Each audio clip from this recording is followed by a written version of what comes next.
Hello. So today we are doing this problem called best time to buy and sell stock.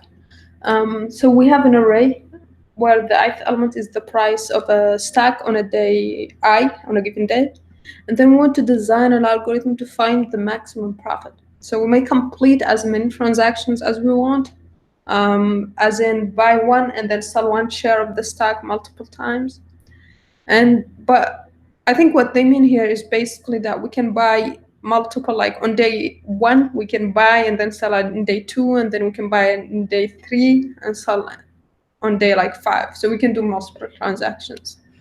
But we cannot do multiple transactions at the same time. So for example, we can't sell the stock before we buy it, and then we can also like on day one both buy and sell. So that's the idea. So for this example here, we can buy on day 2 with the price of 1, and then sell on day 3 with the price of 5. And then we can also buy on day 4 and sell on day 5 with price 6, which will give us the total max profit of 7. So how can we solve this problem here? Let's think about this. So let's first take this array, this list here. So the idea with this solution here is that whenever you can make a profit, just take it, because if you wait, like if you say buy here, and since you can make a profit by selling here, just buy and sell.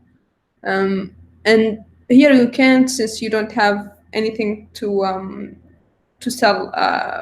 So just buy and sell if you can. Like if the previous day is less than the subsequent day, just buy and sell to make a profit.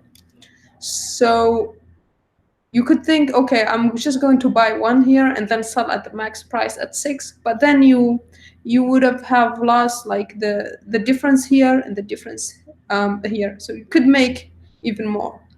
So that's the idea, is to just, whenever you can make a profit, just do it, because otherwise it will always turn out to be a better strategy. So the way to do that then would be very simple, which is we just go through the list here, and we start from 0 from 1, because we will use I minus 1 index here. So wherever we can make a profit, which means that the next day minus the price of the, so this is what we will be buying and this is what we will be selling. So we have add this and then subtract this. So whenever this is bigger than 0, we can just buy and sell and make profit. So that would mean we will get prices of I minus price of I minus 1. And then at the end, we can just return profit.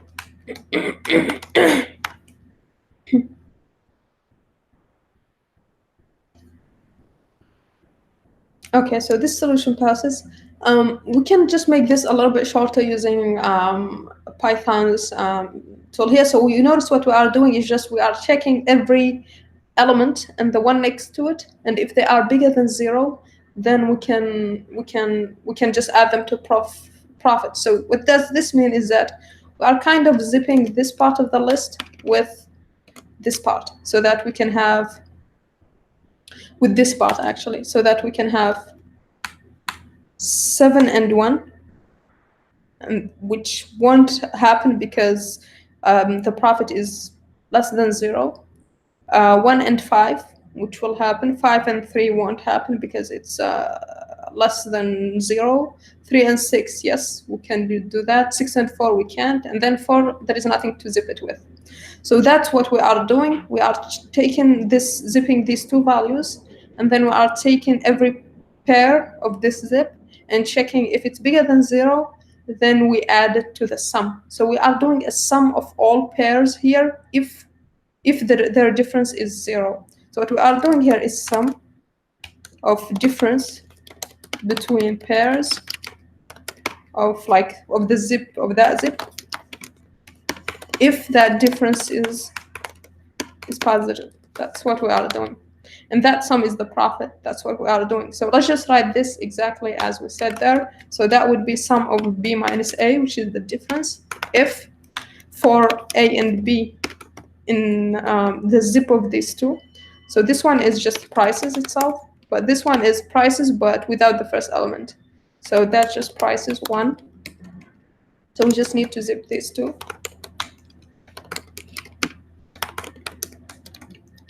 And we need to check that it's positive, that the difference is positive. So we can do that by just doing if B is bigger than A. That's what we need for the difference to be positive. And we can just return this as a profit.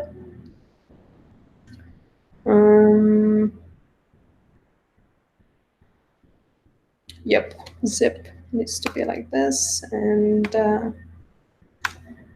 yeah. Okay, this and like this. Okay, so this solution passes. We can also, like, alternatively, instead of checking with an if, we can just take the max. If it's less than 0, then just take 0. Otherwise, take the difference if it's positive. This also, like, does the same logic. Okay, so this is a way to write it, but another way we can do this, solve this problem, is using dynamic programming.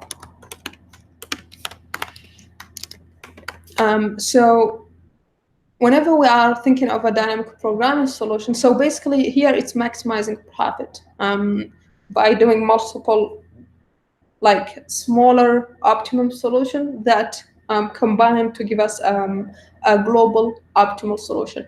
And so this problem kind of fits that, because we want to keep making optimal smaller subproblems, optimal solutions on smaller subproblems, which is basically getting profits on each like set of days. And then the global optimal solution is getting the max profit. So this problem fits dynamic programming pattern. And so we can just, in order to solve it, then we need to find a couple of things. So first we need to find the DP state. What's that one? And we need to find the recurrence relation. And we need to find our base case. So let's think about this. So our DP state, basically, we can, so what do we want as a solution? So the goal of solution is max profit on the last day with 0 stocks in hand. So we don't want to, so for example, with this array in the description here, we don't want to buy this last 4 if it can't be, like, we don't want to buy this last 4, because then we wouldn't able to make a profit, and we'd have like -4. So that's why here I'm saying with 0 stocks in hand. So how can we represent this state? So it can be just dp of I 0, which would mean max profit on day I with 0 stocks in hand. I didn't like mention how many transactions, because the problem says we can have as many transactions as we want, so it doesn't need to be part of the state. And so if we have this, then in order just to represent the operation we do at each step, so for example, the operation we'll do at 1 is buying stock 1. So we need to represent that state. So we need to have DPI1 to be on day 1, but with 1 stock in hand, so that we can have 1 stock in hand we bought, and we can, in order to get the following day, which is the I plus 1 day 0, we need to sell that stock that we have in hand, right? So what would be the base case? So for DP00, this is basically the max profit on day 0 with 0 stock in hand. And that's just like doing nothing. So that's just 0, right? For the other state, which is DP of 01, so it's max profit on day 0 with 1 stock in hand. That basically means we buy the first stock. And buying means we have minus profit, so it's this. So we have our base cases. Now let's think about the recurrence relation. How can we write I0 in terms of dp of I minus 1, whether it's 0 or whether it's, we can use both states like e minus 1 and 1.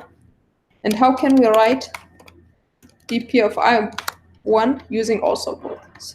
Or maybe just using one of them. Let's just think about this. So for the stack on day max profit on day I with 0 stack in hand, that's just the max of doing nothing on day I. So just keeping whatever we had on the previous day, which would mean 0 stacks in hand. We can't have, at the end of this day, we can't have 1 stack in hand because the state says you have 0 stack in hand. So we can just do the previous day with 0 stack in hand and not buy or sell anything on the ith day, right? Or we could take the state where on the yesterday where we had 1 stack in hand, so we would have like bought, say, 1 stack 1, and we are on day E here, on day I, let's say here. And so on day I minus 1 here, we would have bought, let's say, let me just make space. We'd have bought this stack. So that would mean having bought this stack here means basically we have DPI minus 1 plus the price of the current stack, because we will sell with 5, so we need to add that one. So this is for this state. Now let's see how can we write this one. So this one can be either on the previous day we had 1 stack in hand and we do nothing today, or it can be on the previous day we had 0 stack in hand, but we bought a stack on this day. And so that would mean buying a stack means I, price of I. And so we would end up with 1 stack in hand, which is the state here. So now that we have our recurrence relation, we have the DP state, we have the base case, we can start writing our dynamic programming solution. So first of all, we need to have this. And just to sanity check, since we will be using price 0, we want to check if it's not, the length is not 0 to return early. So we can just return 0. And let's construct our DP array, which would be 0 for, so we just need 2 values here, 0 and 1 for this column here. So that's just 2. But for the rest, which is I, we need the length of prices. So that would be 4 in range of n. And the first state that we said, which is, this one is 0, so we don't need to assign it, but this state here, which is the base case, is equal to this. So write that one. Okay, now we can iterate and use the recurrence relation. So it's enough to do from 1 to n, since we already handled the 0 case. For that, we can just take these that we just written, and for this case, we have this. And then now what should we return? So basically the goal that we said here is max profit on the last day with the 0 stack in hand. So last day is basically n minus 1 on the prices list. So we can just say it's dp of n minus 1. And since we said 0 stacks in hand, we don't want like to end with 1 stack in hand that we won't sell. So it's 0. So this is the state that we want, the goal. So we can just return that. Okay, so this should be good. Okay, so that passes. Now, one thing we can notice when we do this solution here is that every time we use only I minus 1 state. So here we are only using I minus 1, 0, and I minus 1, 1. And same thing here, we are only using these 2 variables. So no need to kind of keep the entire DP state. We're just using extra memory for nothing really. So what we can do here is just use 2 variables one to keep track of this and one to keep track of this, and then we can just update them here. So basically, let's call these dp of, instead of doing this, we could have dp of I0 and then dp of I1. So basically, dp of I1 means, I0 means on day I, we with 0 stack in hand, and dp I1 means on day I with 1 stack in hand. And so with this, the first one is 0, and the second one is this, which we said here. And then we could just replace. So dpi0 is this, dpi1 is this. But since we override it here, we need to keep track of the previous one, which is the I-1, which is the I-1 values. So let's take these two here. Let's call this one old. And so both are equal to these previous values. So basically, this is what represents I-1 now. Or let's just make it called I-1, I-1, so that it doesn't, we don't confuse. Oh, actually, let's just put all, that would be easier to read. But you can think of these as the I-1 values. And so for I0, I-1, 0, it's this. And for I-1, 1, that's this one. And at the end, we want to return the value, the last value with 0 stacks in hand, which is dp of I0. Okay, so this should pass. Yep, it does. So this is a general trick also with dynamic programming is when first you do it with this, with a complete array, because it's easier to implement. And then you can look at the solution and see which variables are you using really, and see if you can like make it smaller or use less space by using just the variables that you need instead of the entire array where you won't be using all of it. Yeah, so that's it for now. See you next time. Bye.